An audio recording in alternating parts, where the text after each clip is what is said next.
கர்த்தருடைய பரிசுத்த நாமத்திற்கு மகிமை உண்டாவதாக. இன்றைய வேத வசனம் எபிரேயர் 11:6.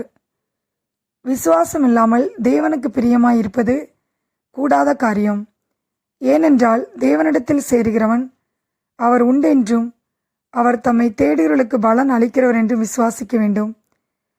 தேவன் உண்டென்று விசுவாசிக்கிற நாம் அவரை தேடும்போது அவர் நமக்கு பலன் அளிக்கிறவர் என்றும் விசுவாசிக்க வேண்டும். விசுவாசம் இல்லாமல் நாம் தேவனுக்கு பிரியமாயிருக்க முடியாது. விசுவாசமானது நம்பப்படுகளின் உறுதியும் காணப்படாதலின் நிச்சயமாக இருக்கிறது.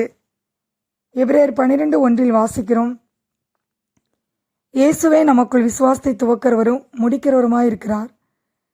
விசுவாசமானது முதலாவது இருதயத்தில் உண்டாகிறது. ரோமர் 10:10 வாசிக்கிறோம், நீதி உண்டாக இருதயத்தில் விசுவாசிக்கப்படும்.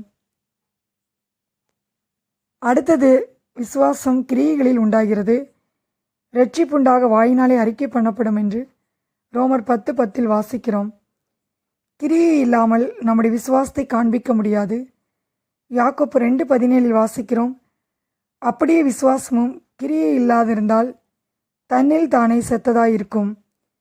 யாக்கோப்பு 2:26 வாசிக்கிறோம், ஆவி இல்லாத சரீரம் செத்ததாயிருக்கிறது போல கிரியையில் இல்லாத விசுவாசமும் செத்ததாயிருக்கிறது. நம்முடைய பிதாவாகிய ஆபிரகாம் தன் குமாரன் ஈசாக்கை பலிபீடத்தின் மேல் செலுத்தின போது கிரியைகளினாலே அல்லவோ நீதிமானாக்கப்பட்டான். விசுவாசம் அவனுடைய கிரியைகளோடே கூட முயற்சி செய்து கிரியைகளினாலே விசுவாசம் பூர்ணப்பட்டதென்று காண்கிறோம். மார்க் 5:25 முதல் வாசிக்கும்போது, 12 வருஷமாய் பெரும்பாடுள்ள ஒரு ஸ்திரீ அநேக வைத்தியர்களால் மிகவும் வருத்தப்பட்டு தனக்கு உண்டானவைகளை எல்லாம் செலவழித்தும் சற்றாயிலும் குணமடையாமல் அதிக வருத்தப்படுகிற பொழுது இயேசுவை குறித்து கேள்விப்பட்டு, நான் அவருடைய வஸ்திரங்களை ஆகிலும் தொட்டால் சொஸ்தமாவேன் என்று சொல்லி ஜனக்கூட்டத்துக்குள்ளே அவருக்கு பின்னாக வந்து அவருடைய வஸ்திரத்தை தொட்டாள். உடனே அவளுடைய உதிரத்தின் ஊரல் நின்று போயிற்று. அந்த வேதனை நீங்கி ஆரோக்கியமடைந்ததை அவள் தன் சரீரத்தில் உணர்ந்தாள். இயேசு அவளை பார்த்து, மகளே, உன் விசுவாசம் உன்னை இரட்சித்தது. நீ சமாதானத்தோടെ போய் உன் வேதனை நீங்கி சுகமாயிரு என்றார். ஆம் பிரியமானவர்களே, நம்முடைய வாழ்க்கையில் நாம் அவரை விசுவாசிக்கும்போது